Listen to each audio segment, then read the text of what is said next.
మన ప్రభువైన యేసుక్రీస్తు వారి నామంలో మీ అందరికీ కూడా వందనాలు తెలియజేస్తూ ఉన్నాను.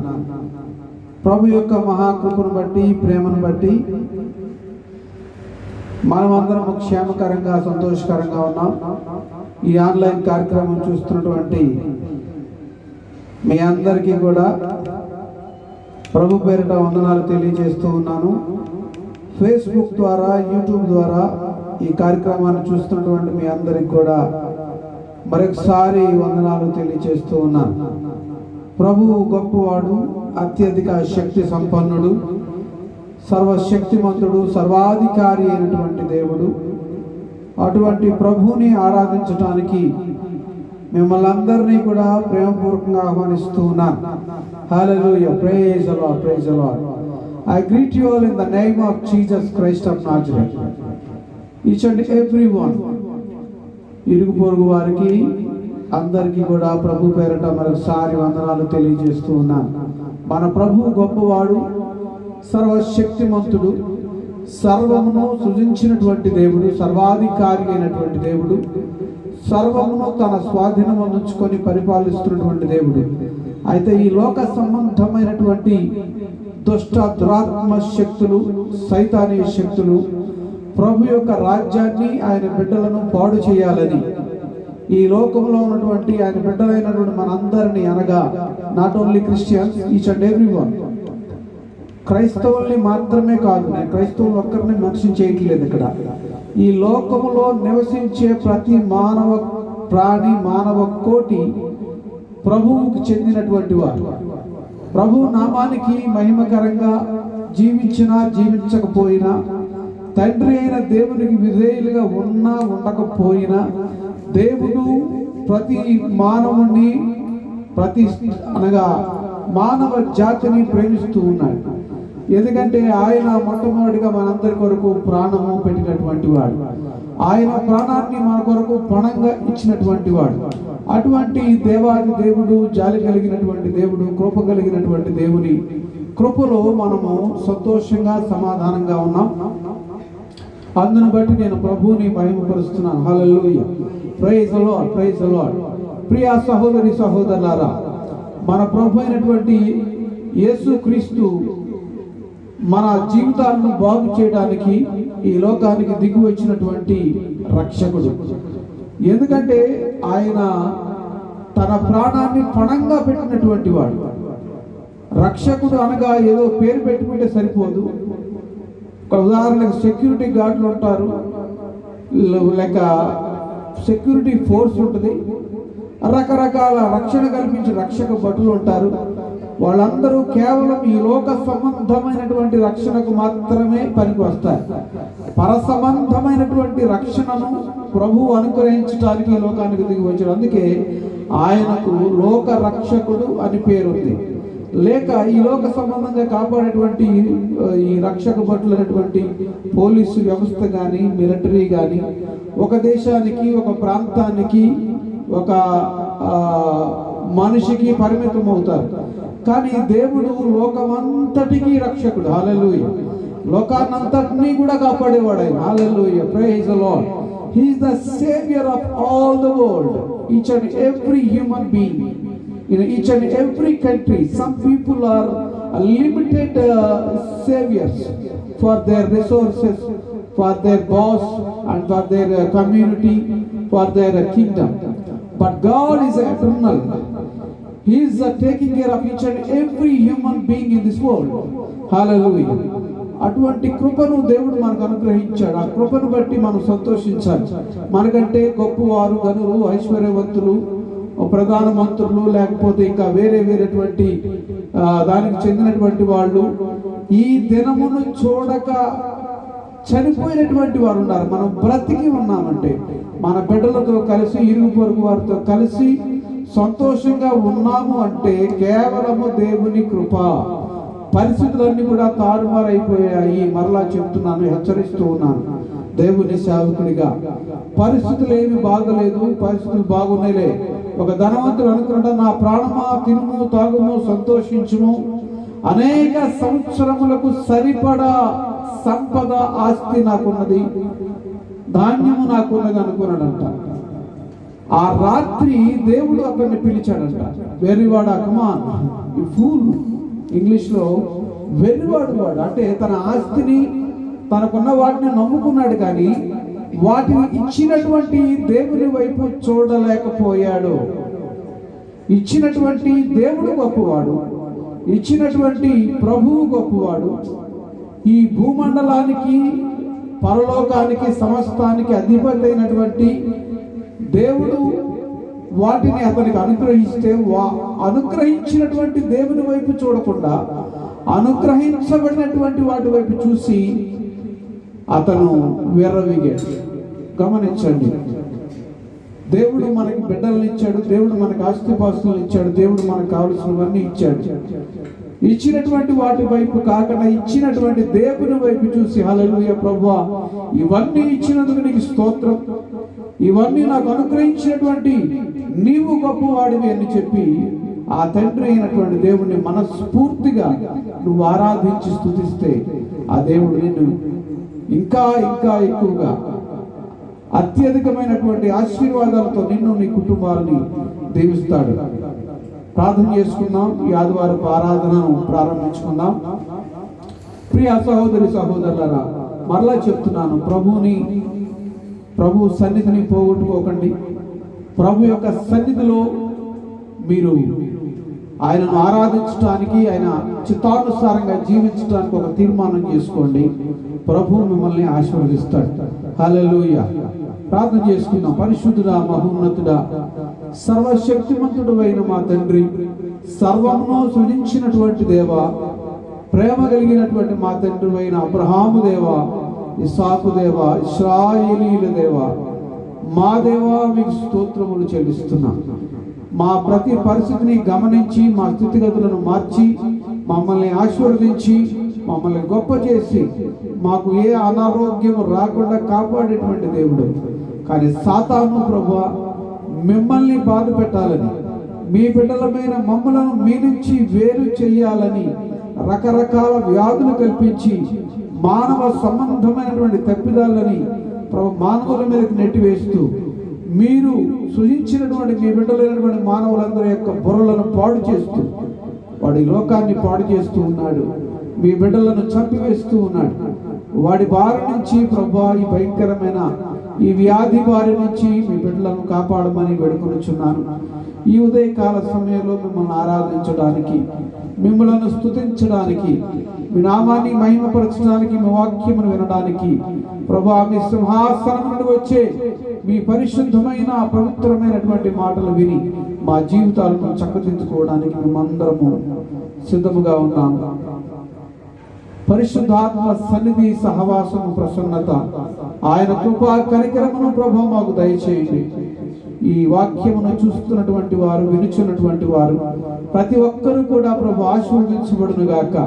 వారి కుటుంబాలు, వారి బిడ్డలు, వారికి ఉన్నటువంటి అనారోగ్య సమస్యల నుంచి ప్రభు విడుదల పొందుకొని ప్రభువా మిమ్మల్ని స్తుతించేవారుగా, మిమ్మల్ని ఆరాధించేవారుగా, మీ నామ మహిమార్థమై జీవించేవారుగా సహాయం చేయమని, ఆశీర్వదించమని యేసుక్రీస్తు వారి నామములో ఈ ఆరాధనను మీకు సమర్పిస్తూ ప్రభువా మీ నామానికి మహిమ చెల్లిస్తూ ప్రారంభిస్తున్నాము పరమ తండ్రి. ఆమేన్. హల్లెలూయా. ఈ సమయంలో నా కుమారుడు జాషువా వచ్చి ప్రభు నామాన్ని మహిమపరుస్తూ ఒక ఆరాధన గీతాన్ని ఆలపిస్తాడు. Thank you so much.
You are the one I pray.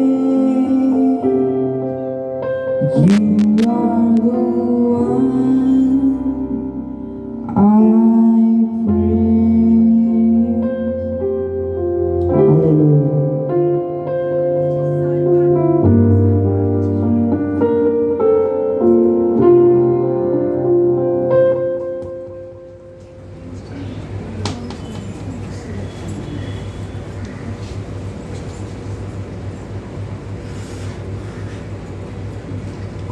హల్లెలూయా. దేవుని నామానికి స్తోత్రం. ఆయన మన పట్ల చేసిన మేళ్లను బట్టి, కృపలను బట్టి ఈ ఆదివారపు ఆరాధనలో ఆయన పాటల ద్వారా ఆయన నామాన్ని కనపరుద్దాం. బలహీనమైన మనలను బలపరిచేలాగా ఆయన వాక్యాన్ని వినటానికి మన హృదయాన్ని సిద్ధపరచుకుందాం. నీవు చేసిన మేళ్లకై, నీవు చూపిన కృపలకై అనే పాటను పాడుకుంటూ దేవుని నామాన్ని స్తుతిద్దాం. హల్లెలూయా.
మీతో ఉండాలని అనే పాటను పాడుకుంటూ దేవుని నామాన్ని మహిమపరచుకుందాం. హల్లెలూయా.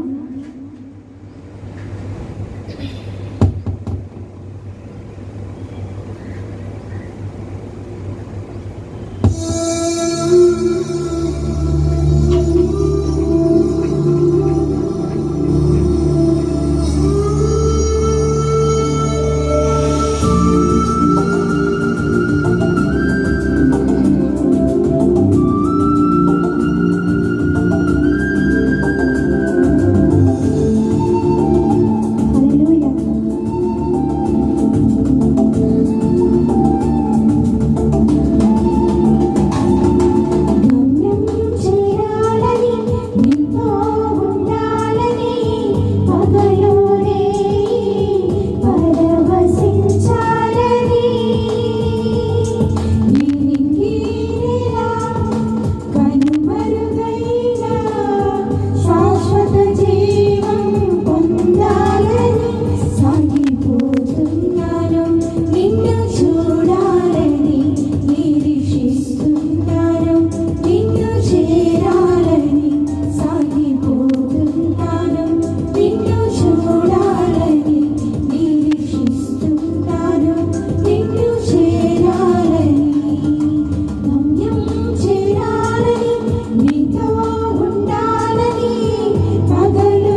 పాడుకుంటూ దేవుని నామాన్ని మహిమపరచుకుందాం.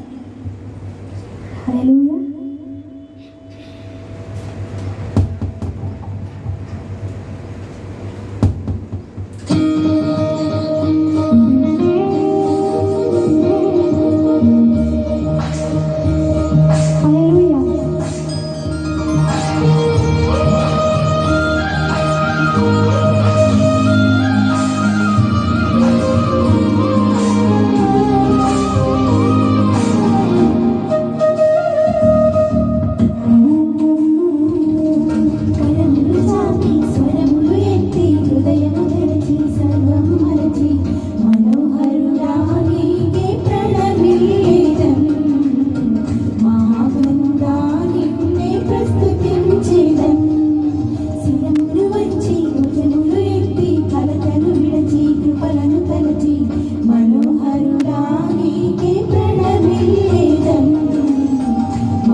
పట్టిస్తుంది.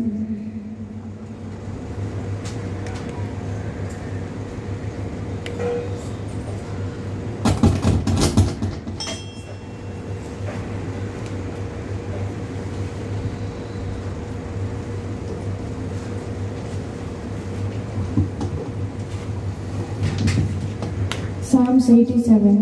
In praise of Jerusalem. The Lord built his city on the sacred hill. More than any other place in Israel, he loves the city of Jerusalem. Listen, city of God, to the wonderful things he says about you. I will include Egypt and Babylonia when I list the nations that obey me. I will number among the inhabitants of Jerusalem the people of Philistia, Tyre, and Sidon. Of Zion it will be said that all nations belong there, and the Almighty will make her strong. The Lord will write the list of people and include them all as citizens of Jerusalem. They dance and sing. In Zion is the source of all our blessings. Amen. Praise the Lord. Hallelujah. Praise the Lord. తగ్గించమ్మా.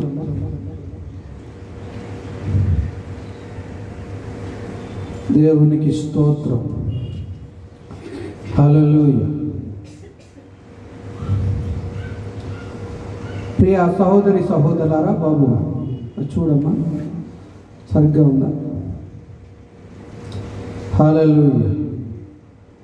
దేవుని పరిశుద్ధ నామమునకు మహిమ, ఘనత, ప్రభావములు కలుగునుగాక.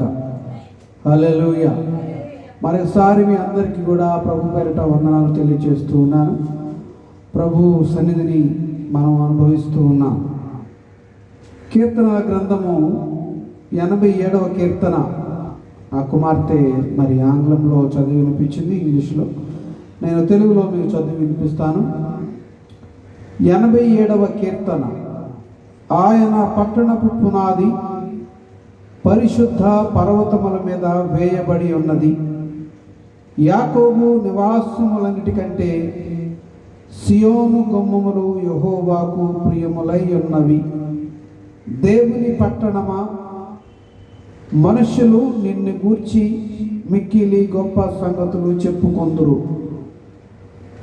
రహబును, ఐగుప్తు, బబులోనును నాకు పరిచయులని నేను తెలియజెప్పుచున్నాను. ఫిలిష్తీయ, తూరు, కూషులను చూడుము. వీరు అచ్చట జన్మించినని అందురు. ప్రతి జనము దానిలోనే జన్మించిననియు, సర్వోన్నతుడు తానే దాని స్థిరపరచుననియు సియోనును గూర్చి చెప్పుకొందురు. యెహోవా జనముల సంఖ్య వ్రాయించునప్పుడు ఈ జనము అక్కడ జన్మించినని సెలవిచ్చును. పాటలు పాడుచు, వాద్యములు వాయించుచు, మా ఊటలన్నీ నీ అందే ఉన్నవని వారందరూ. హల్లెలూయా. Praise the Lord. దేవుని పరిశుద్ధ నామమునకు స్తోత్రములు. మీ అందరికీ మరొకసారి ప్రభు పేరిట వందనాలు తెలియజేస్తూ ఉన్నాను. ప్రభు యొక్క సన్నిధి, ప్రసన్నత, కృపా, కనికరము మనకు తోడుగా ఉంది. ఇక్కడ రాయబడినటువంటి మాటలు కొద్దిసేపు నేను వివరిస్తాను. దేవుని యొక్క పరిశుద్ధ పట్టణము, పరిశుద్ధ పర్వతము పునాది. దేవుని యొక్క పట్టణపు పునాది పరిశుద్ధ పర్వతముల మీద వేయబడి ఉన్నది అని ఇక్కడ చెప్తూ ఉన్నాడు భక్తుడు. కోరహు కుమారుడు కీర్తన, గీతము. వాస్తవంగా కీర్తనలు అంటే పాటలు, సంగీతము. కొంతమంది దీన్ని కీర్తనలు 2వ అధ్యాయం 3వ అధ్యాయం అంటారు. కీర్తనలు అంటున్నారు, 2వ అధ్యాయం 3వ అధ్యాయం అంటాడు. ఏం చదువుతున్నారో తెలియదు. కీర్తనలు అనగా గీతములు లేక పాటలు, దేవుని యొక్క ఆరాధన. కీర్తన అన్నప్పుడు మరి అధ్యాయం అని అనకూడదు. కీర్తన అంటే కీర్తనే. కీర్తన అనగా మరలా చెప్తున్నాను, పాటలు లేక గీతములు, దేవుని ఆరాధించే ఆరాధన క్రమం యొక్క స్థితి అది. ఆ రోజుల్లో దేవుని ఆరాధించడానికి కీర్తనలు రచించినటువంటి వాళ్ళు ఆ రోజుల్లో ఇశ్రాయేలు వాళ్ళ భాషలో పాడేవాళ్ళు. కాబట్టి కీర్తన అన్నప్పుడు అధ్యాయం అనకండి. కీర్తన అంటే కీర్తనలు 2, కీర్తనలు 3 అంతే. 1వ చరణం, 2వ చరణం, 3వ చరణం, అది అయిపోయింది. రెండవది యాకోబు నివాసములన్నిటికంటే సియోను గుమ్మములు యెహోవాకు ప్రియములై ఉన్నవి. దేవుని యొక్క సన్నిధి, ప్రసన్నత, కృప, కనికరము దేవుని బిడ్డల మీద ఉన్నది, దానికి డౌట్ లేదు. కానీ మానవుడు నిర్మించుకున్నటువంటి నివాసాల కంటే మానవుల కొరకు తాను సృష్టించినటువంటి సృష్టిలో ఒక దేశము, ఒక ప్రదేశము ఆయనకి ఇష్టమై ఉన్నదని చెప్పి ఇక్కడ మాట్లాడుతూ ఉన్నాడు. సియోను గుమ్మములు యెహోవాకు ప్రియములై ఉన్నవి అనగా ఈ రోజున ఈ లోక సంబంధమైనటువంటి సియోను ఏదంటే ఇశ్రాయేలు దేశం. పర సంబంధమైనటువంటి సియోను వేరు, ఈ లోక సంబంధమైన సియోను వేరు. దేవుడు కోరుకున్న పట్టణం కేరళ ఉన్న మన దేశంలో. ఇప్పుడు మనం ఏమంటామంటే గాడ్స్ ఓన్ కంట్రీ, దేవుడు సృష్టించినటువంటి ఏదేను తోట వంటిదని చెప్పి ఒక కవి అన్నాడు. ఏదేను తోట చూడండి, ఎక్కడ పచ్చగా, ఎక్కడ చక్కగా ఆహ్లాదకరంగా ఉంటే మనుషుల వెళ్ళి అబ్బా ప్రాణం చెదదీరుతుంది ఇక్కడ అనుకుంటారు.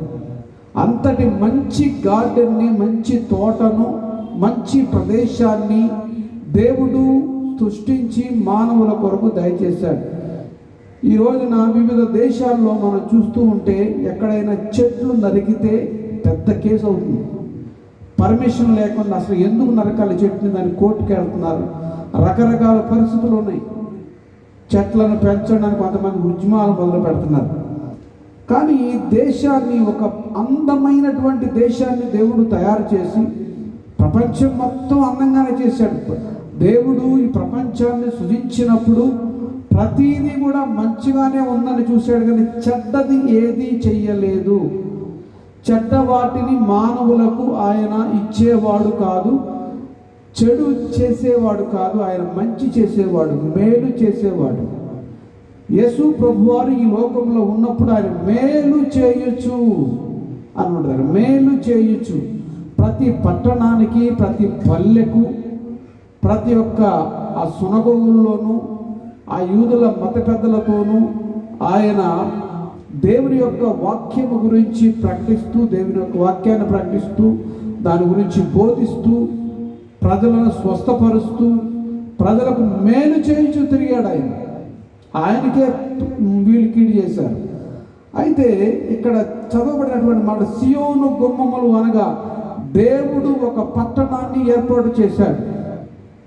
ఆ పట్టణము ద్వారా లేక ఆ దేశము ద్వారా ప్రజలందరికీ మేలు చేయాలని ఆయన ప్రణాళిక వేసుకున్నాడు. దేవునికి స్తోత్రం. ప్రపంచమంతటికి మేలు చేయడానికి, ప్రపంచాన్ని కరుణించడానికి, ప్రపంచంలో ఉన్నటువంటి మానవాళిని రక్షించడానికి ఒక ప్రదేశాన్ని దేవుడు ఎన్నుకున్నాడు. దేవునికి స్తోత్రం. కిందకు వస్తే, దేవుని పట్టణమా, మనుష్యులు నిన్ను గూర్చి మిక్కిలి గొప్ప సంగతులు చెప్పుకుందురు. ఇశ్రాయేలు దేశం గురించి ఈ రోజున అనేకమైనటువంటి దేశాలు, ప్రజలు చెప్పుకుంటూ ఉన్నారు. ఎందుకనగా దేవుడు ఆ పట్టణాన్ని ఎన్నుకున్నాడు. కొన్ని దేశాలు ఒక చిన్న, ఇప్పుడు మరలా చెప్తున్నాను, కొంతమంది మాట్లాడుతూ ఉన్నారు, ఇల్లంతా ఇచ్చేసినా కూడా ఆ చిన్న జాగా కూడా నాకు కావాలంటే ఎవరో అతిథిగా వచ్చాడు. దేవుడు వాళ్ళకు అనుగ్రహించినటువంటి ఆ దేశాన్ని, ఆ పట్టణాన్ని నాశనం చేయాలని చూస్తూ ఉన్నారు. గమనించండి, అది చాలా దారుణమైనటువంటి విషయం. ఇక్కడ 4వ చరణం చూస్తే, రహబును, ఐగుప్తును, బబులోనును నాకు పరిచయాలని తెలియదు. అక్కడ కూడా నాకు తెలుసు ఈ జనం ఎక్కడ జన్మించారు, ఎక్కడ ఉన్నారు, ఎక్కడ పుట్టారు, వీళ్ళ మూలాలు ఏమిటని దేవుడికి తెలుసు. ఎవరో వాదించినంత మాత్రాన నిజము అబద్ధం అవదు, అబద్ధము నిజమవదు. కాబట్టి నేను ఒక విన్నపం చేస్తున్నాను మీకు, యెరూషలేము కొరకు మీరు ప్రార్థన చేయండి, ఇశ్రాయేలు దేశం కొరకు ప్రార్థన చేయండి. యుద్ధాలు జరుగుతూ ఉన్నాయి. ప్రత్యేకంగా మనము, దేవుడు మనల్ని ఇక్కడ పుట్టించాడు కాబట్టి మొట్టమొదటిగా భారతదేశం కొరకు ప్రార్థన చేయండి. మన ఇరుగు పొరుగు వారి కొరకు ప్రార్థన చేయండి. వారి స్థితిగతుల కొరకు, ఆరోగ్యం కొరకు, క్షేమం కొరకు. మన దేశము క్షేమంగా ఉంటే, మన దేశము సుభిక్షంగా ఉంటే, మన దేశ ప్రజలు, మన ఇరుగు పొరుగు వారు సుభిక్షంగా ఉంటే మనకి ఎన్నడు మంచి ఇళ్ళన్నా దొరుకుతాయి. మన ఇరుగు పొరుగు వారు బాగుంటే వాళ్ళు గిన్నెడు మంచిలన్నా ఇస్తారు మనకి. దేవునికి స్తోత్రం. మనకు బాగోలేనప్పుడు. అర్థమైందండి. కాబట్టి మనుషులందరి కొరకు ప్రార్థన చేయమంటాడు. మనుషులందరి కొరకు అపోస్తులైనటువంటి పౌలు తిమోతికి రాస్తూ మనుషులందరి కొరకు ప్రార్థన చేయమంటాడు. ఎందుకంటే మన దేశము సుభిక్షంగా ఉంటే మనకు కావలసినటువంటి పంటను, ఉదాహరణకి మన ఆంధ్రప్రదేశ్లో వరి పండుతుంది. మనకు వరి చాలా, ఇంకా నూనె కావాలి, లేకపోతే గోధుమలు కావాలి. గోధుమలేమో రాజస్థాన్ సైడు, లేకపోతే పంజాబ్ సైడు, లేకపోతే ఇంకో వేరే వేరే రాష్ట్రాల్లో పండుతాయి. ఆ గోధుమలు మనకు కావాలి. కానీ అక్కడ కరువు వచ్చి కొట్టుకుపోయింది అనుకోండి, ఆ గోధుమ పంట మనకు రాదు. కాబట్టి మనకు కూడా కరువు ఏర్పడుతుంది. అందు నిమిత్తము ఏమంటాడంటే ప్రజలందరి కొరకు, రాజుల కొరకు, యాజకుల కొరకు, ప్రజలందరి కొరకు ప్రార్థన చేయాలి. వాళ్ళు క్షేమంగా ఉంటే మనకు ఆహారం దొరుకుతుంది, మనం క్షేమంగా ఉంటే మనం పండించేది వాళ్ళకి దొరుకుతుంది. కాబట్టి దేశమంతా సుభిక్షంగా ఉంటుంది. దేవుడు మనలను బట్టి సంతోషిస్తాడు. దేవునికి స్తోత్రం కలుగును గాక. మంచిది. నేను వాక్య భాగంలో కడతాను. కీర్తన భాగం ఇంతటితో ముగిస్తాను. వాక్యం ఏమిటంటే నిజంగా మనము దేవుని ప్రేమిస్తున్నామా? వాక్యము నిజంగా నీవు నేను దేవుని ప్రేమిస్తూ ఉన్నామా అనేది.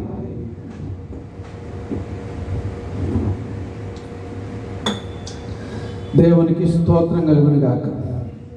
Praise the lord. దేవుణ్ణి మనం ప్రేమిస్తున్నామా? నిజంగా ఒకసారి మనం పరిశీలన చేసుకుందాం. దేవుడు మనల్ని ప్రేమిస్తున్నాడంటే అందరికీ తెలుసు అది. అందుకనే యేసు ప్రభు వారు ఈ లోకంలో ఉన్నప్పుడు ఒక మాట పేతురుని అడిగారు. ఆయన ఏమనంటే, పేతురు, నీవు నిజముగా నన్ను ప్రేమిస్తున్నావా?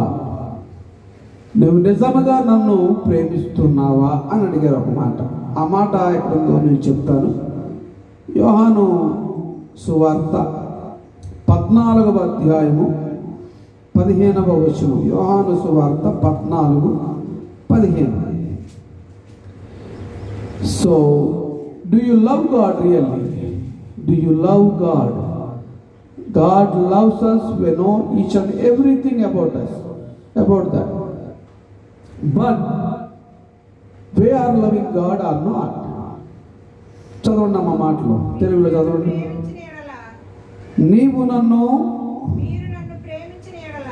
మీరు నన్ను ప్రేమించిన ఎడల నా ఆజ్ఞలను గైకొందురు. దేవుడు మనల్ని అడుగుతాడు, మీరు నన్ను ప్రేమించిన ఎడల నా ఆజ్ఞలను గైకొందురు. పాత నిబంధన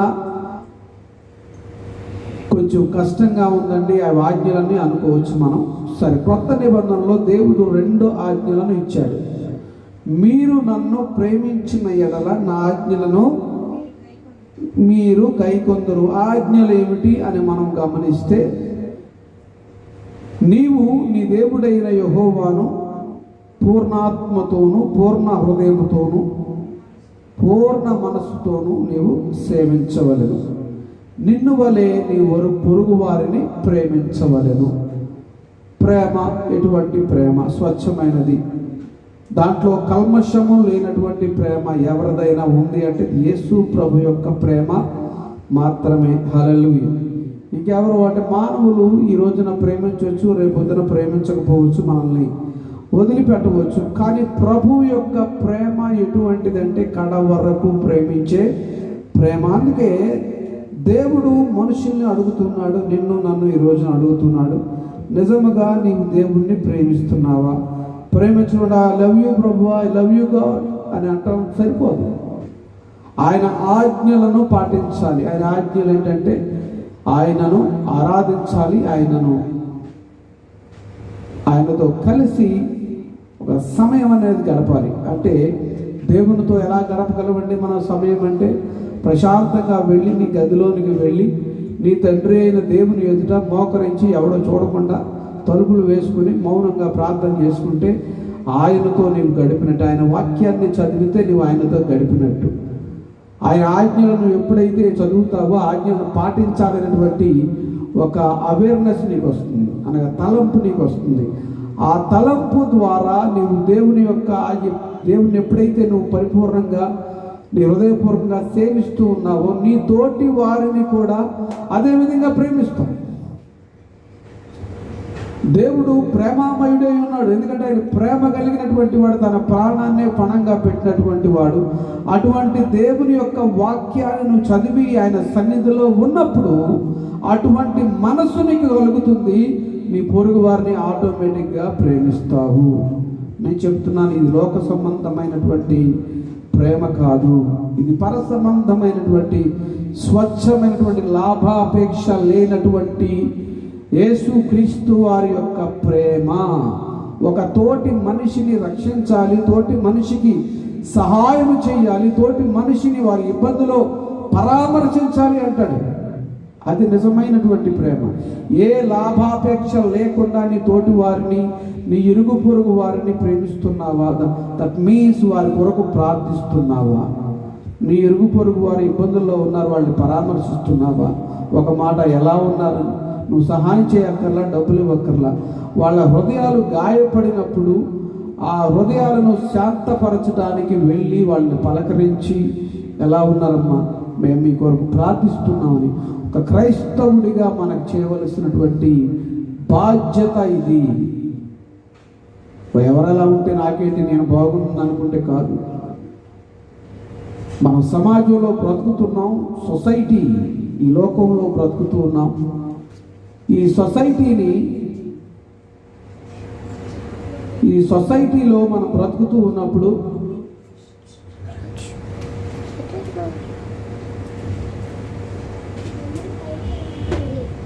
మీ ఇద్దరు బయటికి వెళ్ళండి.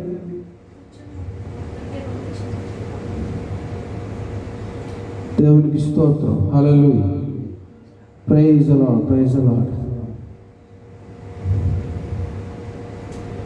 హల్లెలూయా. దేవా, ప్రైజ్ ది లార్డ్. ఈ సొసైటీలో ఉన్నటువంటి ఈ జీవిత విధానం మనం చూసినప్పుడు మన స్థితులను కొన్నిసార్లు మనం మర్చిపోయినప్పుడు దేవుడు తన వాక్యమును మనకు గుర్తు చేసి మనకు వినిపిస్తాడు. ఇంకొక మాట నేను చెప్తున్నాను. మత్తయి సువార్త 5వ అధ్యాయము 46వ వచనం చూడండి ఒకసారి.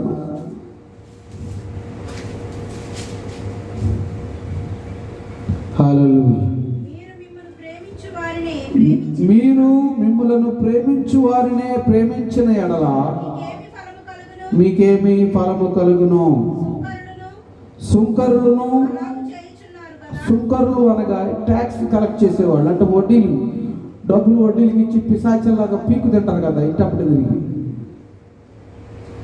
వాడు వడ్డీకి ఇస్తాడు, 1000 రూపాయలు వడ్డీకి ఇచ్చాడు అనుకోండి, వాడు ముందే 5 రూపాయల వడ్డీయో 3 రూపాయల వడ్డీయో అని ఆ వడ్డీ కూడా వాడు ముందే తీసుకుని, ఇప్పుడు 1000 రూపాయలు వడ్డీకి ఇచ్చాడు, 3 రూపాయలు వడ్డీ అనుకోండి, 300 తీసేసుకుంటాడు ముందే. 300 తీసుకుని 700 ఇస్తాడు ఇతనికి 1000 రూపాయలు అవసరం ఈ వ్యక్తికి.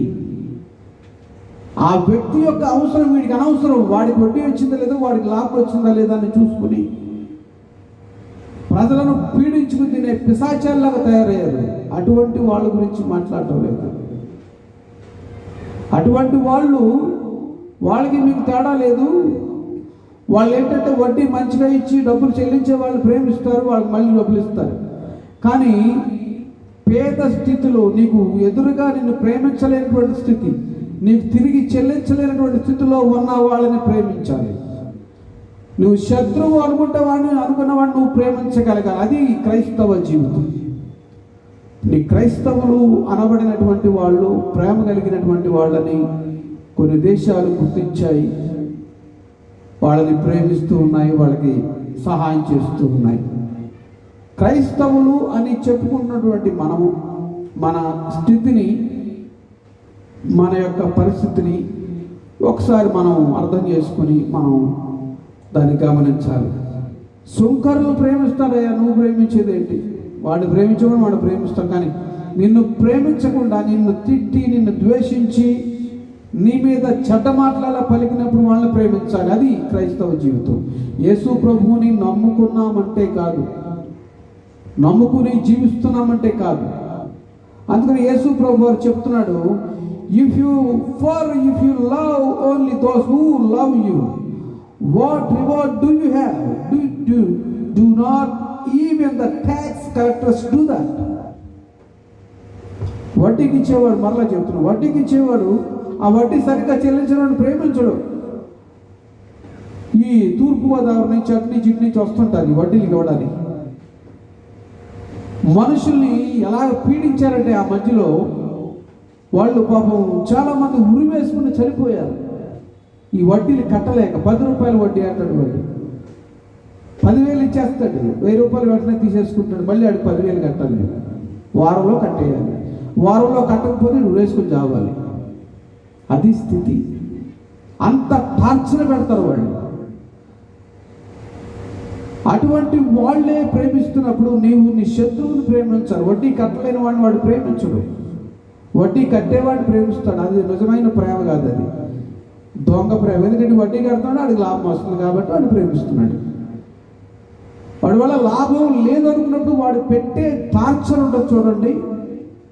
ఈ కుటుంబం నాశనం అయిపోతుంది వాడు పెట్టే టార్చర్కి. ప్రతి పరిస్థితిని గమనించుకోవాలి. యేసు ప్రభు వారు అదే మాటలు మాట్లాడుతున్నారు. సూటిగా కొంతమందికి బాధ కలగవచ్చు, కానీ సత్యం ఇది. నువ్వు తిరిగి చెల్లించలేనప్పుడు వాళ్ళని ప్రేమించరు, టార్చర్ పెడతారు, తిడతారు, నానా మాటలు అంటారు, చచ్చిపో అంటారు, ఎందుకు తీసుకున్నావు అంటారు, రకరకాలు. ఇవన్నీ మనకు తెలుసు సమాజంలో. అటువంటి వాళ్ళలాగా మీరు ఉండవద్దు. అటువంటి వాళ్ళలాగా వాళ్ళు ప్రవర్తించినట్లుగా మీరు ప్రవర్తించవద్దు అని ప్రభువు మాట్లాడుతున్నాడు ఇక్కడ. ఇంకా కొన్ని మాటలు చూద్దాం. యోహాను సువార్త 21వ అధ్యాయము 17వ వచనం. యోహాను సువార్త 21:17.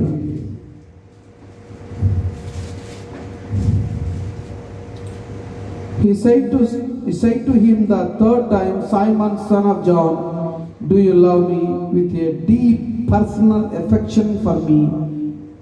చదవమ్మా, తెలుగులో చదువు.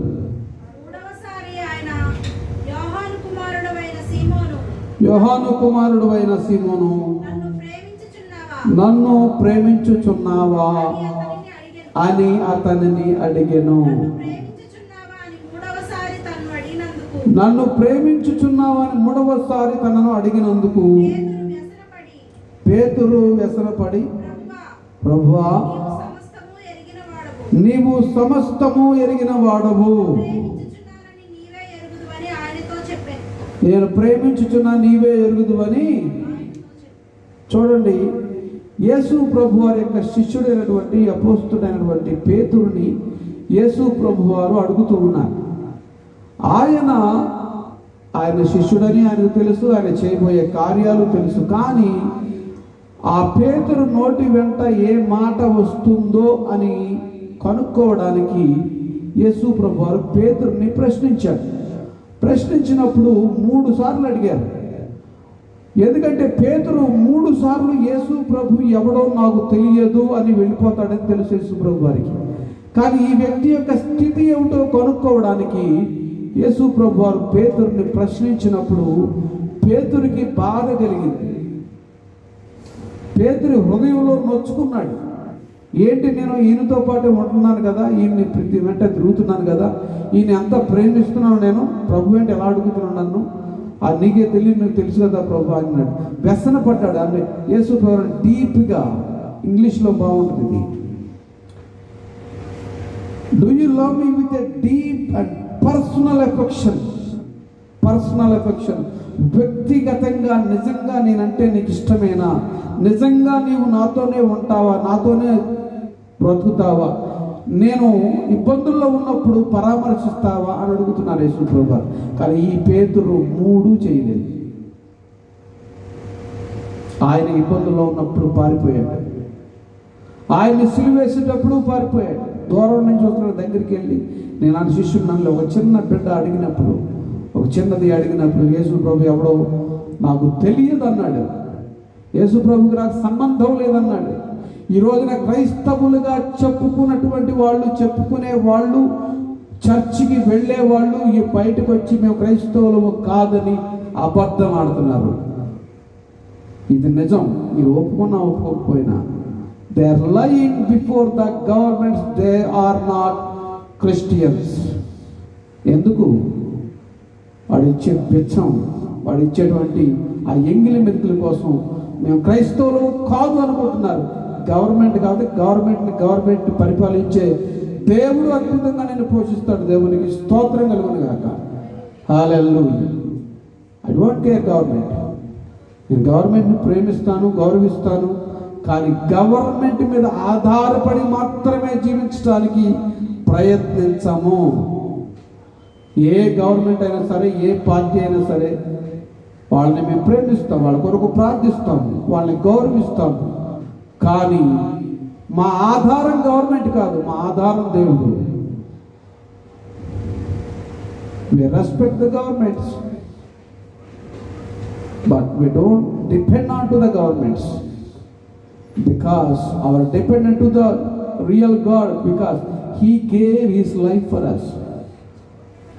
ఒకవేళ ఈ లోకంలో మనకి ఇచ్చినా ఇవ్వకపోయినా మనం చనిపోతే పరలోక రాజ్యాన్ని మనకు పణంగా, ఆయన ప్రాణం పణంగా పెట్టాడు కాబట్టి పరలోక రాజ్యాన్ని అనుగ్రహించేటువంటి దేవుని మీద మేము డిపెండ్ అవుతాము. కానీ ఈ మనుషుల మీదో, లేకపోతే ఒక వ్యవస్థ మీదో, ఒక నాయకుని మీదో కాదు. మా నాయకుడు యేసు ప్రభు, మా దేవుడు యేసు ప్రభు, మా రక్షకుడు యేసు ప్రభు, మమ్మల్ని ప్రేమించిన వాడు, మా కొరకు ప్రాణం పెట్టినటువంటి వాడు, మమ్మల్ని పోషించేవాడు యేసు ప్రభు అని ధైర్యముగా చెప్పగలిగినటువంటి వాడు, పేతురులా పారిపోకుండా ఉన్నటువంటి వాడు ఎంతమంది?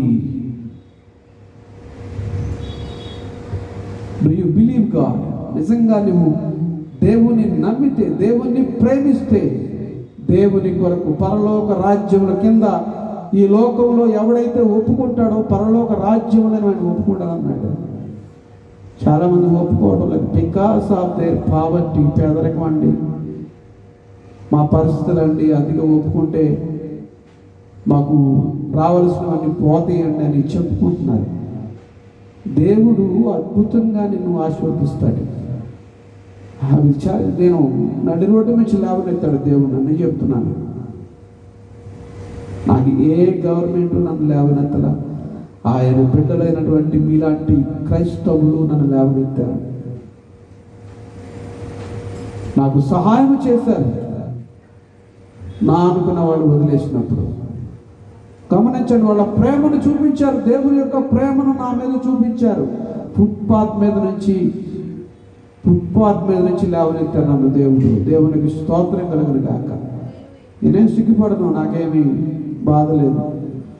నా ప్రభువు నన్ను ఆశీర్వదించినట్లుగా మిమ్మల్ని కూడా ఆశీర్వదిస్తారు. ఎందుకంటే బహిరంగముగా యేసు ప్రభువు నీ దేవుడని, నీ రక్షకుడని నువ్వు ఒప్పుకోగలిగితే, జనాలకు భయపడి, ఎవరికో భయపడి, దేనికో భయపడి నువ్వు జీవిస్తూ ఉంటే ఈ రోజైనా ఒక తీర్మానం చేసుకో. పేతురు ఎంతో వ్యసన పడ్డాడు. యేసు ప్రభు వారితో మాట్లాడినప్పుడు ఎంత వ్యసన పడ్డాడో, అబద్ధం ఆడినప్పుడు కూడా అంతే వ్యసనపడి అయ్యో ప్రభు వారి తప్పు చేసిన ఎలుగెత్తి ఏడ్చాడు పేతురు. కానీ తర్వాత పేతురు దేవుని యొక్క ఆత్మశక్తిని పొందుకున్న తర్వాత, అనగా పరిశుద్ధాత్మ దేవుని అభిషేకము లేనప్పుడు అబద్ధం ఆడాడు. అదే పరిశుద్ధాత్మ దేవుడు పేతురుని అభిషేకించిన తర్వాత బహిరంగముగా వెళ్ళి యేసే క్రీస్తు ఉన్నాడు, ఆయనే దేవుడై ఉన్నాడని ప్రకటించినప్పుడు 3000 మంది అప్పటి వరకు రహస్యంగా ఉన్న వాళ్ళందరూ కూడా బహిరంగంగా ఒప్పుకున్నారు. దేవునికి స్తోత్రం కలుగును గాక. హల్లెలూయా, హల్లెలూయా. నిజంగా మీరు ప్రేమిస్తున్నారా దేవుణ్ణి? మీరు దేవుణ్ణి ప్రేమిస్తే, నేను ప్రభువు బిడ్డనని ధైర్యముగా చెప్పగలిగినటువంటి దమ్ము, ధైర్యం నీకు పరిశుద్ధాత్మ దేవుని యొక్క అభిషేకం నీ మీదకి వచ్చినప్పుడు పేతురులాగా వస్తుంది. అటువంటి పరిశుద్ధాత్మ దేవుని అభిషేకము కోసం ఎదురు చూసేవాళ్ళు ఎంతోమంది ఉన్నారు. ఎంతోమంది ప్రభువుని స్తుతిస్తూ, ప్రభు యొక్క నామాన్ని కీర్తిస్తూ కూడా ప్రభు ఎవడో మాకు తెలియదని ఆఫీసుల్లో చెప్పేవాడు ఉన్నారు. ఎంత బాధ కలుగుతుంది. ఈ పొలిటికల్ పార్టీని ఈరోజు ఉంటే రేపు పోతాయి. దేవుని యొక్క రాజ్యము శాశ్వతమైన రాజ్యము. ఈ పార్టీ ఉండొచ్చు, రేపు పోవచ్చు, కానీ దేవుని యొక్క సన్నిధి శాశ్వతంగా ఉంటుంది. దేవుని యొక్క సన్నిధిలో మనం శాశ్వతంగా ఉండేవాళ్ళం. అటువంటి శాశ్వతమైన రాజ్యమును ఇచ్చేటువంటి దేవుడు ఈ లోక సంబంధంగా నీకు తెలియదని నువ్వు చెప్తే, పరలోకంలో కూడా దేవుడు అంటాడు, నువ్వు ఎవడమో నాకు తెలియదు అంటాడు. గమనించండి ప్రియ సహోదరి సహోదరులారా, బాధ కలిగిన ఇది సత్యము నేను చెప్పేది, బైబిల్ ప్రకారంగా చెప్తున్నాను, నా సొంత మాటలు కాదు, లేదా ఇంకోటి కాదు. ఒక ఆయన అడిగాడు, నీ సంగతి ఏంటి మరి, ఇన్ని చెప్తున్నావు అని. ఒక కాన్ఫరెన్స్లో ఇదే మాటలు నేను మాట్లాడుతూ ఉంటే నేను చెప్పాను, మేమందరము క్రైస్తవులమని బహిరంగముగా గవర్నమెంట్లో మేము ప్రకటించాము, నా బిడ్డలతో సహా. నా ప్రభువు నన్ను ఈనాడు ఆకలితో ఉంచలేదు. నా ప్రభువు నన్ను ఈనాడు ఒకడు ముందుకెళ్ళి చేయి దాచుకునేవాడిగా ఉంచలేదు.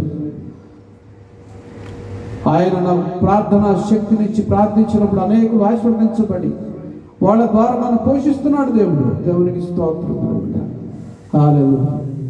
ఆయన ప్రార్థన శక్తిని ఆయన కృపణించాడు, కార్యాలు చేస్తున్నాడు వాళ్ళ జీవితాల్లో. మేము ఎవరిని అడగకల్లా వాళ్ళే సహాయం చేయడానికి ముందుకు వస్తారు. దేవునికి స్తోత్రం. ప్రియ సహోదరి సహోదరుల, మనం ఎవరికి భయపడి మనము దేనిని దాచిపెట్టి ఉంటామో దానివల్ల మనకు శాపం వస్తుంది. దరిద్రతను మూట కట్టుకుంటూ ఉన్నారు. సాతాను మనుషుల్ని భయపడుతుందా, నీకు అది పోతుంది, నీకు ఇది పోతుంది, నువ్వు దేవుని పెట్టవని చెప్పకు అని చెప్పి మనుషుల్ని ఆపుతూ ఉన్నాడు. నిజంగా దేవుణ్ణి మీరు ప్రేమిస్తే, మేము దేవుని బిడ్డలమని ధైర్యంగా చెప్పండి. We don't care. నేను చెప్తున్నాను, అది ఛాలెంజ్. దేవుడు మీకు సహాయం చేయకపోతే ఈ వాక్యం ప్రకటించడం మానేస్తాను నేను. ఎందుకంటే నేను అనుభవించాను, నాకు సహాయం చేస్తున్నాడు దేవుడు. స్టిల్ 2000 సంవత్సరం మొదలుకొని 21 సంవత్సరాలు ఇది నా వాళ్ళు కానీ, నా బంధువులు కానీ, నా స్నేహితులు కానీ ₹1 నాకు ఇవ్వలేదు. నేను అనుభవిస్తున్నటువంటి ప్రతి రూపాయి కూడా దేవునిది, దేవుని బిడ్డలు సహాయం చేసినది. మీలాంటి వాళ్ళు అనేక మంది ప్రార్థనల ద్వారా మేలు పొందుకొని సహాయం చేసినటువంటి ఆ ధనముతో నేను బ్రతుకుతున్నాను. నాకు చెప్పడానికి నాకేం అభ్యంతరం లేదు.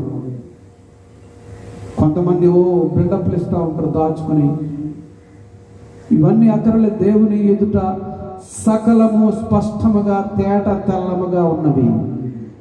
ప్రభువు రాకడ అతి సమీపంగా ఉంది. ప్రభువు కొరకు మీరు సిద్ధపడతారని ఈ వాక్యమును దేవుడు నాకు లాస్ట్ వీక్ చెప్పగానే అదే రోజు రాత్రి దేవుడు మాట్లాడినటువంటి మాట, జాన్సన్ నిజంగా నువ్వు నన్ను ప్రేమిస్తున్నావా, నిజంగా నా బిడ్డలు నన్ను ప్రేమిస్తున్నారు మాట్లాడమని.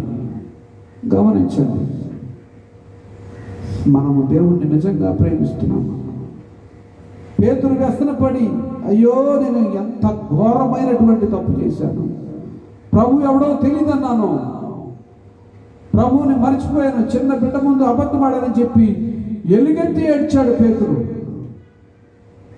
అటువంటి పశ్చాత్తాపము కలిగి ప్రభువుని అంగీకరించండి. ప్రభువుని మరలా మీ జీవితాల్లో పునః ప్రతిష్ఠ చేసుకోండి. Reconcile your self. మిమ్మల్ని మీరే పరిశీలించుకోండి. ఒకసారి మిమ్మల్ని మీరు దేవుని యొక్క వాక్యములో కడుక్కోండి. మాట్లాడండి దేవునితోటి. దేవుడు మీకు ఒక అవకాశాన్ని ఇస్తాడు. ఆ అవకాశము మిమ్మల్ని ఉన్నతమైనటువంటి స్థితికి తీసుకుని వెళుతుంది. దేవునికి స్తోత్రం కలుగును గాక. హల్లెలూయా. ఇంకొక మాట చదువుతున్నాను, అదే యోహాను సువార్తలో 21:15 చూడండి. So when they had finished breakfast, Jesus said to the Simon Peter, Simon son of John, do you love me more?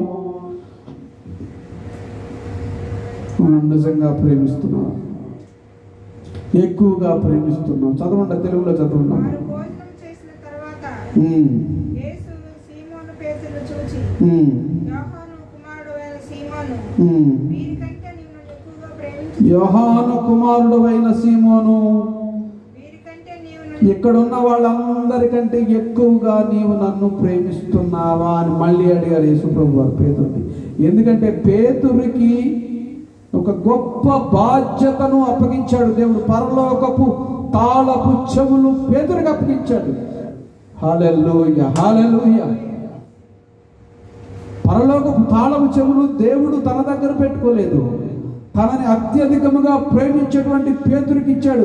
కానీ పేతురు అబద్ధం ఆడతాడని తెలుసు, కానీ ఆయన మనిషి యొక్క బలహీనతను చూసి అసహించుకునే దేవుడు కాదు. మనిషి యొక్క బలహీనతలను జయించడానికి ఆయన ఆత్మను అనుగ్రహించేవాడు. దేవునికి స్తోత్రం కలుగును గాక. ఆయన ఆత్మను ఇచ్చేవాడు కాబట్టి ఆయనకు తెలుసు పేతురు బలహీనుడని, కానీ ఆయన బలపరచగలడు కాబట్టి ఆ పేతురికి పరలోకపు తాళం చెవులిచ్చాడు. దేవునికి స్తోత్రం, హల్లెలూయా. ఒకవేళ నువ్వు బలహీనుడిగా ఉండొచ్చు, నీలో బలహీనతలు ఉండొచ్చు, రకరకాల అలవాట్లకు నువ్వు లోనై ఉండవచ్చు, కానీ నీ బలహీనలను అధిగమించడానికి దేవుడు నీకు తన ఆత్మను అనగా తన అడుగు వారికి ఆయన ఆత్మని ఎంతో నిశ్చయముగా అనుగ్రహించేవాడు పరిశుద్ధాత్మ దేవుడు. నువ్వు ఎలా ప్రవర్తించాలో, ఏం చేయాలో నేర్పించేటువంటి వాడు.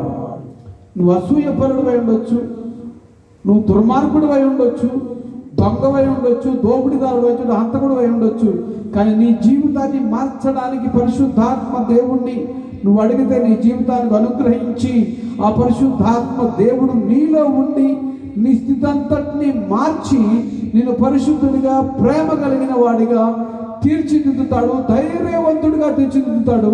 ఆ ధైర్యమే పేతురికి దేవుడు పరిశుద్ధాత్మ ద్వారా అనుగ్రహించాడు. ఆ పేతురు బహిరంగంగా సువార్త ప్రకటించినప్పుడు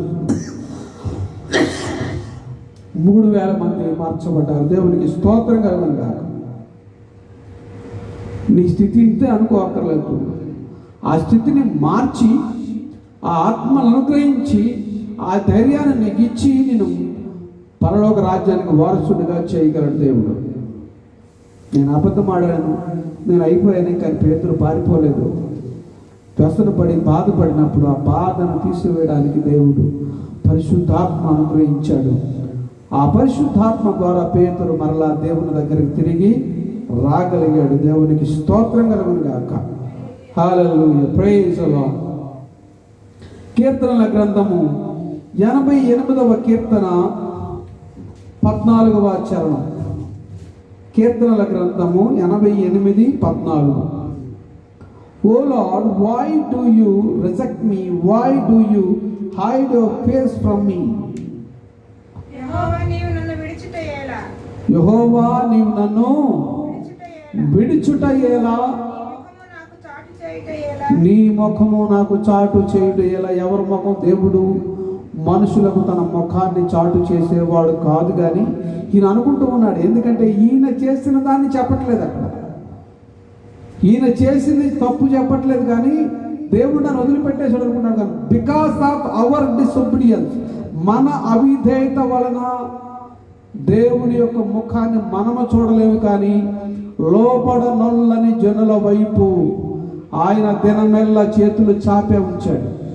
We are disobedient people.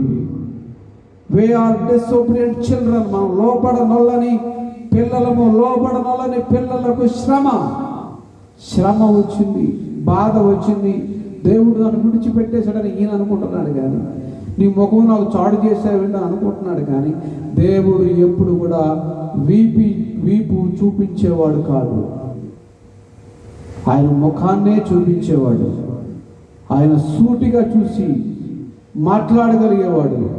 ఆయనలో ఏ లోపమో లేదు. ఆయన పరిశుద్ధుడు, నీతిమంతుడు, ప్రేమ కలిగిన వాడు, కనికర సంపన్నుడు, క్షమా దయా గుణం కలిగినటువంటి వాడు. మనమే ఏదో తప్పు చేసి ఎక్కడో వెళ్ళి దాక్కుని ఏదో మాట్లాడుతూ ఉంటాం. దేవుడు నా వదిలేశాడండి, దేవుడు నా ప్రార్థన వినటం లేదండి. ఎందుకు వింట దేవుడు? నువ్వు చేసే ప్రార్థన సరిగ్గా ఉంటే, నువ్వు చేసేవన్నీ పనులు క్రమంగా ఉంటే, సక్రమంగా ఉంటే దేవుడు నీకు ఎందుకు ఆరోగ్యం ఇవ్వడు? దేవుడిని ఎందుకు అభివృద్ధి చేయడు? దేవుడిని ఎందుకు నిన్ను ఆశీర్వదించడు? చిన్న మాట చెప్పి నేను ముగిస్తాను. యాకోబు ఆశీర్వదించబడతాడని తల్లితో చెప్తే తల్లి యాకోబు దేవుని మాటను నమ్మల. తల్లి కొడుకులు ఇద్దరు కలిసి దేవుని మోసం చేశారు. మనుషుల్ని కాదు మోసం చేసింది, లేదా ఇస్సాకుని కాదు, లేదా ఏశావుని కాదు, దేవుడినే మోసం చేశారు వాళ్ళు. ఆ మోసం చేసిన దాని ఫలితం యాకోబు దాక్కోవాల్సి వచ్చింది మేనమామ దగ్గరికి వెళ్ళి. ఫలితం దేవుడు ఒక మాట చెప్తే దాన్ని తప్పకుండా నెరవేరుస్తాడు. ఆయన మాట తప్పేవాడు కాదు. పెద్దవాడు చిన్నవాడికి దాసుడు అవుతాడని చెప్తే పెద్దోడు వచ్చేస్తాడని నువ్వు అర్జెంట్కి వెళ్ళిపోయి కంగారు పడిపోయింది. దేవుడు ఆ సిచ్యువేషన్ని మార్చలేడా? దేవుడు వారి యొక్క స్థితిని మార్చలేడా? వాగ్దానం చేసినటువంటి వాడు నమ్మదగిన వాడు. ఆ వాగ్దానం చేసినటువంటి దేవుని యొక్క సన్నిధిని వదిలిపెట్టి, దేవుని యొక్క మాటను వదిలిపెట్టి వీళ్ళిద్దరూ ఏం చేశారంటే సొంత ప్రయత్నం చేశారు. సొంత ప్రయత్నానికి బానిసగా బ్రతకాల్సి వచ్చింది. తల్లికి దూరంగా బ్రతకాల్సి వచ్చింది. తల్లి ఎక్కడ ఏడుస్తుంది, అయ్యో నా కొడుకు ఎక్కడున్నాడు అని. ఎందుకంటే ఆ కొడుకునే ఎక్కువ ప్రేమించింది ఈ తల్లి. గమనించండి, దేవుడు ఒక వాగ్దానం చేస్తున్నప్పుడు ఆ వాగ్దానం నెరవేరుస్తాడని నువ్వు వేచి ఉండాలి, దాన్ని గమనించాలి. ఆ గమనిక లేనప్పుడు, ఆ గమనించలేనప్పుడు, ఓపిక లేనప్పుడు దేవుడు కూడా ఏం చేయలేడు. You must be in patience. వేచి ఉండాలి, వేచి ఉండాలి. దేవుడు మాట తప్పేవాడు కాదు. దేవుడు నిన్ను ప్రేమిస్తున్నాడు కాబట్టి మన ప్రభు అయిన యేసుక్రీస్తు వారిని లోకానికి పంపించాడు. తండ్రి అయిన అబ్రహాము దేవుడు, ఇస్సాకు దేవుడు, ఇశ్రాయేలు దేవుడు, యాకోబు దేవుడు. అందుకని యాకోబు యొక్క స్థితిని మార్చి యాకోబు పేరు తీసేసి, యాకోబు అంటే మోసగాడు.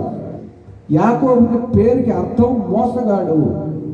అందుకని ఆ మోసగాడి పేరుని తీసేసి ఇశ్రాయేలుగా మార్చాడు. ఇశ్రాయేలు అంటే ఆశీర్వదించబడినటువంటి వాడు. ఆశీర్వదించబడినటువంటి వాడు ఇశ్రాయేలు అంటే. ఆ ఆశీర్వాదాన్ని నీకు ఇవ్వడానికి దేవుడు సిద్ధంగా ఉన్నాడు. యాకోబు యొక్క జీవితం నిజంగా దేవుడిని యాకోబు యొక్క తల్లి రాహేలు ప్రేమించలేదు, నమ్మలేదు, విశ్వసించలేదు. సొంత ప్రయత్నం చేసుకున్నారు, శపించబడ్డారు, దుఃఖపడ్డారు. 14 సంవత్సరాలు దూరంగా ఉండాల్సి వచ్చింది. మనశ్శాంతి కోల్పోయారు. మనం మోసం చేయాల్సిన అవసరం లేదు. కేవలము దేవుడు చేసినటువంటి వాగ్దానాన్ని మనం నమ్మి విశ్వసించి దాని కొరకు వేచి చూస్తే చాలు, ప్రభు ఆశీర్వదిస్తాడు. ప్రభు నామానికి మహిమ, ఘనత, ప్రభావాలు కలుగును గాక. హల్లెలూయా. దేవుడు తన వినికిడిలో ఈ వాక్యమును ఆశీర్వదించి అనేకులకు కనువిప్పు కలిగించును గాక. హల్లెలూయా. ప్రార్థన చేసుకుందాం. పరిశుద్ధమైన మా తండ్రి, ప్రేమ కలిగిన మా దేవ, మీ పరిశుద్ధ పాదాలకు వందనాలు. మమ్మల్ని మీరు ప్రేమిస్తున్నందుకే స్తోత్రములు. మా ప్రభు అయిన యేసుక్రీస్తు వారి పేరట మీ సన్నిధానంలోకి వస్తున్నాం. మీ సన్నిధి సహవాసమును, కృపను, కనికరమును మాకు తోడుగా ఉంచి మమ్మల్ని నడిపిస్తున్నందుకే వందనాలు. నిజముగా మేము మీ బిడ్డలమని, మీ రాజ్యానికి వారసులమని మీరు అనుకుంటున్నా కానీ మీ కొన్నిసార్లు మేము మర్చిపోతూ ఉన్నాం. మీరు గుర్తు చేస్తారు తండ్రి. ఎందుకంటే మీ బిడ్డలమైన మమ్మలను ఈ లోకంలో ఏ ఒక్కరిని కూడా మీరు పోగొట్టుకోలేరు. ఎందుకంటే మీరు ప్రాణమించి మీ రక్తము కార్చి ప్రభు కొన్నటువంటి మేము సాతానుగాడి కబంధ హస్తాల్లో ఉండకూడదని మీరు బాధపడుతారు. అనిత్యము ప్రభు మా కొరకు మీ చేతులు చాపి ఉంచారు తండ్రి. హల్లెలూయా. అటువంటి మిమ్మల్ని మేము పోగొట్టుకొని మేము ఏ ఆశీర్వాదం పొందుకోలేము. మిమ్మలను ప్రభు అన్ని రకాలుగా మేము ప్రేమించడానికి, నిజముగా మిమ్మల్ని ప్రేమించడానికి సహాయం చేయమని వేడుకొనుచున్నాం. నిజమైనటువంటి మీ కృప, కనికరమును, మీ ప్రేమను, మీ ఆశీర్వాదం మేము పొందుకోవాలని మమ్మల్ని, మా హృదయాన్ని బలపరచండి. మా తోటి వారిని, ఇరుగు పొరుగు వారిని బలపరచండి. బలమైనటువంటి మీ ఆత్మ ద్వారా వారికి మీ దర్శన వాక్యమును కలగజేయమని వేడుకొనుచున్నాం. మీ ఆశీర్వాదపు వర్షమును, మీ ఆశీర్వాదపు స్వస్థతను, ఆరోగ్యమును, బలహీనంగా ఉన్న వారికి మీ ఆరోగ్యమును ప్రభు దయచేయమని వేడుకొనుచున్నాం. చుట్టుపక్కల నివసించేటువంటి ప్రతి ఒక్కరిని మీరు ఆశీర్వదించండి. ఈ గ్రామాన్ని, పట్టణాన్ని, రాష్ట్రాన్ని, దేశాన్ని ఆశీర్వదించండి అయ్యా. అనేక రకాలుగా వ్యాధుల బాధలతోనూ ప్రభా ఎంతోమంది సతమతమైపోతూ ఉన్నారు. వారి కొరకు ప్రార్థిస్తున్నా. వారి కొరకు కష్టపడే వారి కొరకు, డాక్టర్ల కొరకు, నర్సుల కొరకు, పోలీసుల వారి కొరకు ప్రభు అందరి కొరకు ప్రార్థిస్తున్నాం తండ్రి. వారందరినీ ప్రభు మీరే కాపాడిన భయంకరమైన ఈ మహమ్మారి వ్యాధి నుంచి ప్రభు కాపాడమని వేడుకొనుచున్నాం. దీని కొరకు పనిచేస్తున్న ప్రతి ఒక్కరూ ఆశీర్వదించబడుతురు గాక. ప్రతి ఒక్క వ్యవస్థను మీరు దీవించండి. ప్రభుత్వాలను ప్రభుత్వ అధికారులను ప్రభు మీరు ఆశీర్వదించండి. వారు ఎవరైనా సరే ప్రభు మీ బిడ్డలే, మీ నామ మహిమార్థమై జీవించేవాళ్ళే. సహాయం చేయమని వేడుకొనుచున్నాం. మీ కృపా కనికరమును, మీ శాంతి సమాధానమును వారికి అనుగ్రహించి ప్రభా రోగాలతో బాధపడుతున్న వారికి సేవ చేసే విధంగా వాళ్ళ హృదయాలను తిప్పి వాళ్ళలో ప్రేమ, విశ్వాసము, నమ్మకము కలిగించి తోటి వారిని ప్రేమించి వారికి సహాయం చేసేటువంటి కృపను మీరు అనుగ్రహించమని వేడుకొనుచున్నారు. సంపూర్ణమైన మీ కృపలో బలపరచమని దీవించున్నాను. యేసుక్రీస్తు వారి నామం పేరట మిమ్మల్ని స్తుతించి అడిగిన మనవులన్నీ పొంది ఉన్నాము తండ్రి. ఆమేన్ ఆమేన్.